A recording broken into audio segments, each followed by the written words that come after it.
ക്കുന്നവൻ എനിക്കായി കരുതുന്നവൻ ഭാരങ്ങൾ വഹിക്കുന്നവൻ എന്നെ കൈവിടാത്തവൻ യേശു എൻ കൂടെയുണ്ട് എന്നെ കൈവിടാത്തവൻ യേശു എൻ കൂടെയുണ്ട് പരീക്ഷ എന്റെ ദൈവം അനുവദിച്ചാൽ പരിഹാരം എനിക്കായി കരുതിയിട്ടുണ്ട് പരീക്ഷ എന്റെ ദൈവം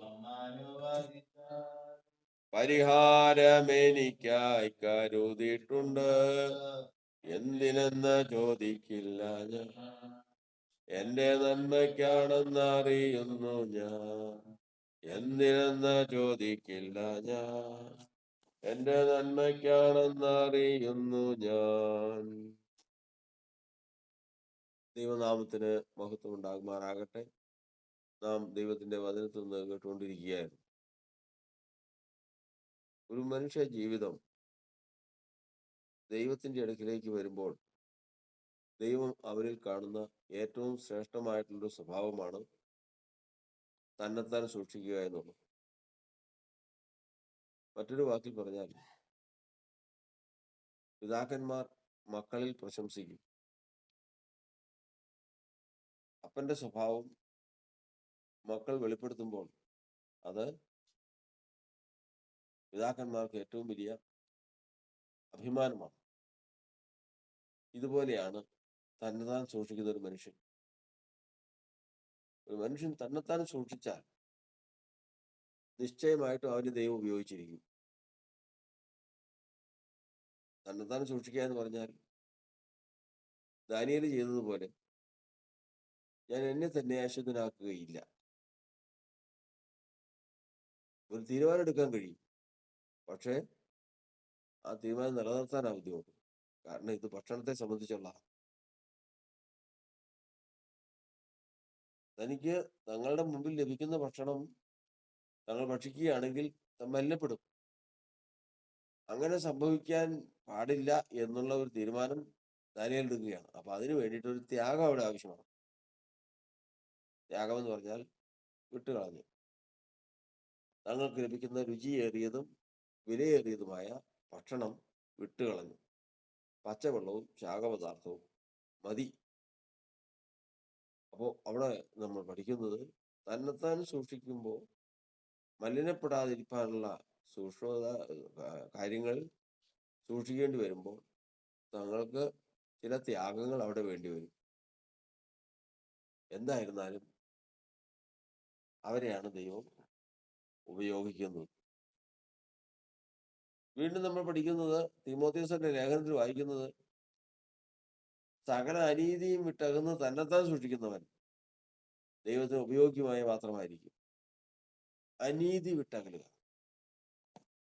അനീതി വിട്ടകലുക എന്ന് പറയുമ്പോൾ ഈ ലോകത്തിൽ ജീവിക്കുമ്പോൾ സുഗമമായിട്ട് കാര്യങ്ങൾ മുമ്പോട്ട് പോകണമെങ്കിൽ നീതിയിൽ മാത്രം മുറുകെ പിടിക്കരുത്. അനീതിയും വേണം. എന്നാൽ മാത്രമേ ഈ ലോകത്തിലെ ജീവിതം സുഗമമായി മുമ്പോട്ട് പോകാൻ സാധിക്കൂ. കാരണം ഈ ലോകം ഭരിക്കുന്നതും ഈ ലോകം മുഴുവൻ ലോകവും ദുഷ്ടന്റെ അധീനതയിലാണ് കിടക്കുന്നത്.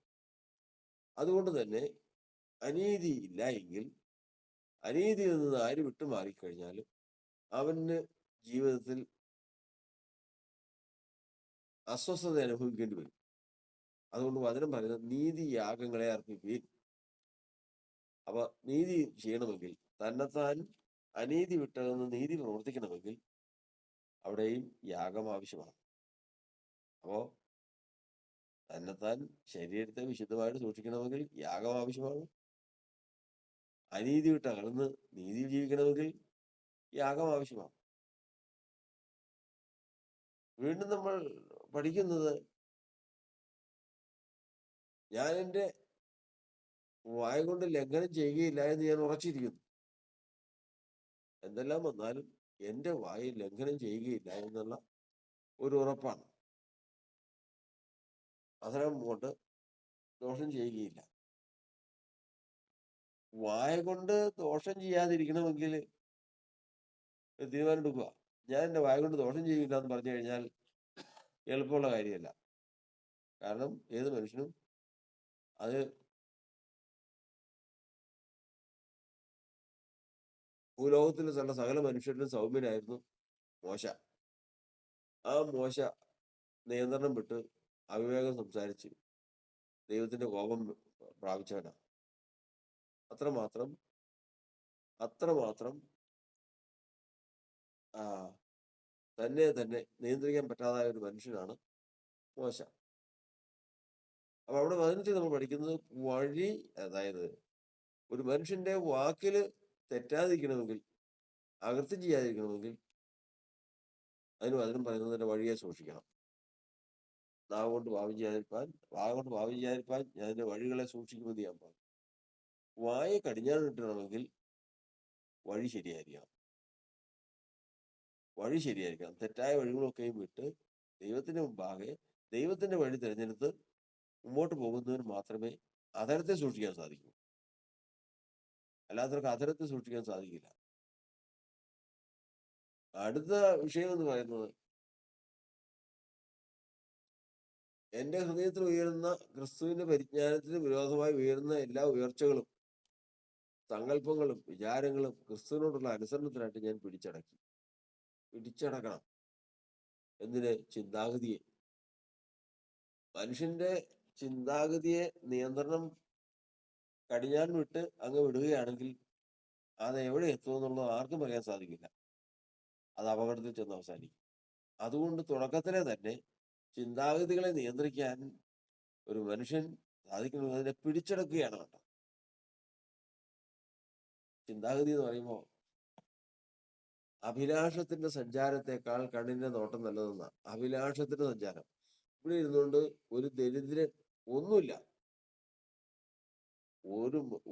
അവര് മനുഷ്യന്റെ പ്രത്യേകതയാണ്.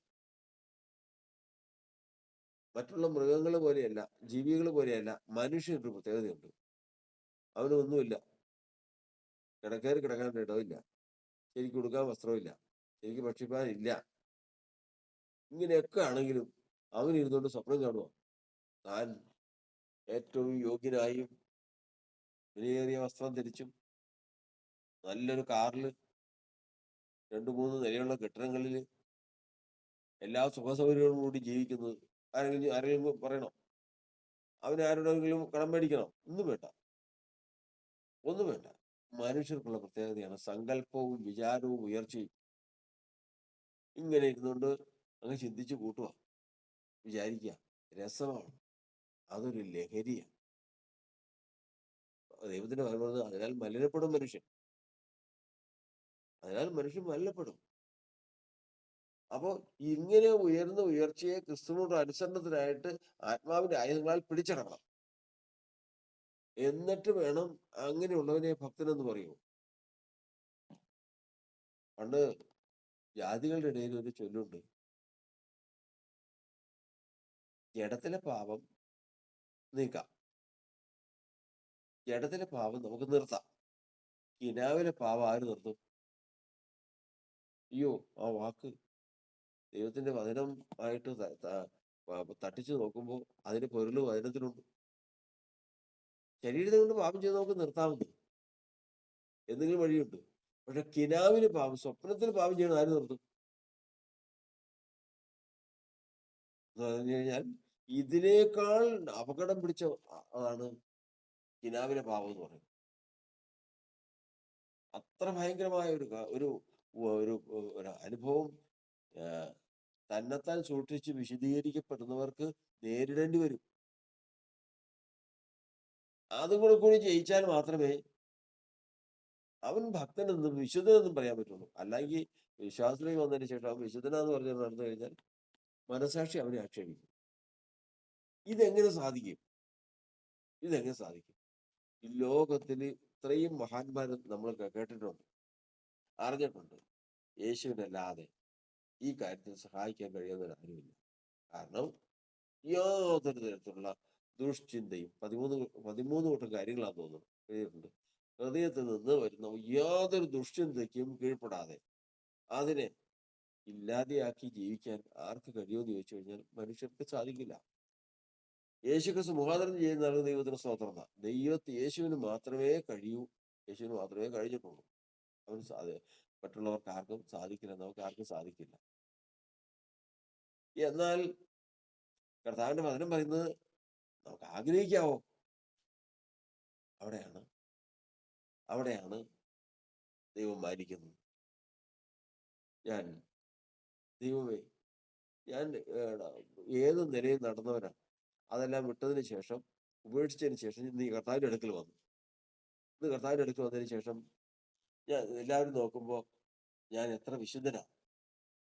പക്ഷെ എന്റെ ഹൃദയത്തിൽ നോക്കുന്ന ദൈവം നോക്കുമ്പോഴും ഞാൻ നോക്കുമ്പോഴും ഞാൻ ആരാ? എന്റെ ഹൃദയം കൊണ്ട് ഞാൻ വിശുദ്ധനാണോ? എന്റെ ഉള്ളുകൊണ്ട് ഞാൻ വിശുദ്ധനാണോ? പരാജയമാണ്. എവിടെയും പരാജയമാണ്. പ്രധാന ദൈവത്തിന്റെ വചനം പറയുന്നത്, നിന്റെ പ്രമാണങ്ങൾ അതിശയകരമായി ഇരിക്കിയാൽ എന്റെ മനസ്സഭയെ പ്രമാണിക്കുന്നു. ഇന്ന് വിശ്വാസ ജീവിതം എന്ന് പറയുന്നത് പാപത്തോട് പോരാടുന്നു എന്ന് പറയുമ്പോൾ ഈ പണ്ട് ഭക്തന്മാർ ഒരുമിച്ച് കൂടുമ്പോൾ ചോദിക്കുമായിരുന്നു. ഇപ്പോ പ്രത്യേകിച്ച് നമ്മുടെ ഈ കമ്മ്യൂണിറ്റിയിൽ അത് കുറവാ. എന്നാൽ വേറൊരു ബന്ധുക്ക സ്വഭാവമുണ്ട്. അവർ തമ്മിൽ കൂടുമ്പോൾ ചോദിക്കും, ഈ ആഴ്ച എങ്ങനെയായിരുന്നു? ജയജീവിതമായിരുന്നോ എന്ന് ചോദിക്കും. അതായത് പാപം ചെയ്യാതെ, ദോഷം ചെയ്യാതെ ഈ ആഴ്ച ജീവിക്കാൻ സാധിച്ചോ എന്ന് പരസ്പരം ചോദിക്കും. അങ്ങനെ അവർ തമ്മിൽ പറഞ്ഞ് സന്തോഷിക്കുന്നത് അറിയുന്നുണ്ട്.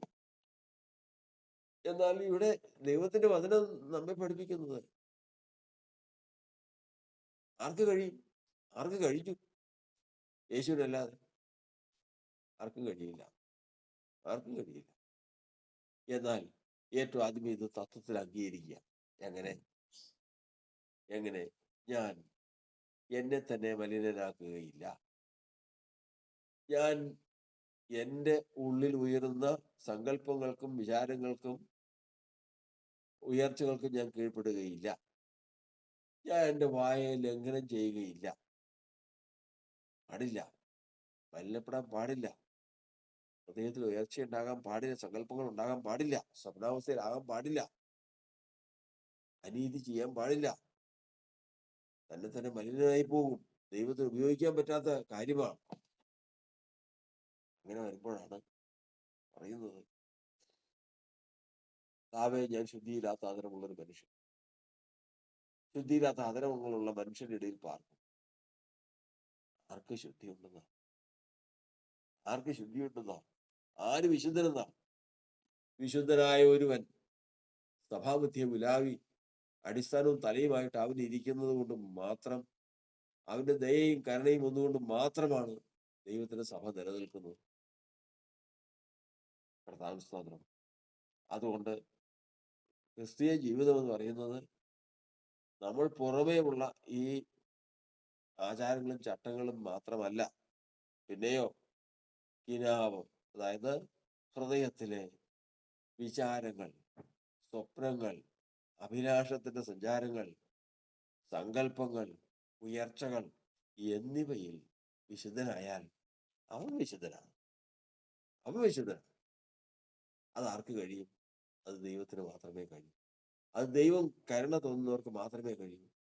യഹോവയാൽ ത്യജിക്കപ്പെട്ടവൻ അതിൽ വീഴും എന്ന് വരുന്നുള്ളത് പോലെ ലോകത്തിന്റെ മായയിലും മോഹത്തിലും വീണു പോകുന്ന അവസ്ഥയാണ് പാപികളായ ജാതികൾക്കുള്ളത്. എന്നാൽ ദൈവത്തിന്റെ ജനത്തിനോ ഈ ആഴ്ച കർത്താവിന്റെ അടുക്കിലേക്ക് വരുമ്പോ, ഈ ഒരാഴ്ച ഘട്ടകാലം കഴിഞ്ഞ 6 ദിവസം ഈ മനുഷ്യൻ ഹൃദയം കൊണ്ട് ഒരു ദോഷവും ചെയ്തിട്ടില്ല. ഒരു വാക്കുകൊണ്ടൊരു പാവം ചെയ്തിട്ടില്ല. തന്നെന്താ മലിനമാക്കിയിട്ടില്ല എന്നൊന്നും കർത്താവിനൊരു പ്രതീക്ഷയൊന്നുമില്ല. കാരണം അത് ചെയ്യും. കാരണം ഈ ലോകത്തിന്റെ പ്രവൃത്തി ദോഷമുള്ളതെന്ന് സാക്ഷ്യം പറഞ്ഞ യേശു ഇതൊന്നിനും പൂർണ്ണത നമ്മിൽ നിന്ന് പ്രതീക്ഷിക്കുന്നില്ല. പക്ഷേ ഒരു കാര്യം പ്രതീക്ഷിക്കുന്നുണ്ട്. എന്ത്? ദൈവമേ, തന്നെത്താൻ സൂക്ഷിക്കാൻ സാധിക്കാത്ത ഒരു ജീവിതമാണല്ലോ എൻ്റെത്. ഞാൻ എത്ര തന്നെത്താൻ സൂക്ഷിക്കാൻ നോക്കിയിട്ടും എന്റെ ഹൃദയത്തെ നോക്കുന്ന ദൈവം ദുഃഖിക്കത്തക്കതിനുള്ള കാര്യങ്ങളല്ലാതെ എന്നിലൊന്നുമില്ലല്ലോ. ഒരൊറ്റ കാര്യം മതി, ദൈവം അംഗീകരിച്ചു കഴിഞ്ഞു. ദൈവം അംഗീകരിച്ചു കഴിഞ്ഞു. അല്ലാതെ ഞാൻ മുഴുവനും വിശുദ്ധനായ അതിന് അതിന് ഈ ലോകത്തിലെ ജീവിതം പോരാ, സാധിക്കില്ല.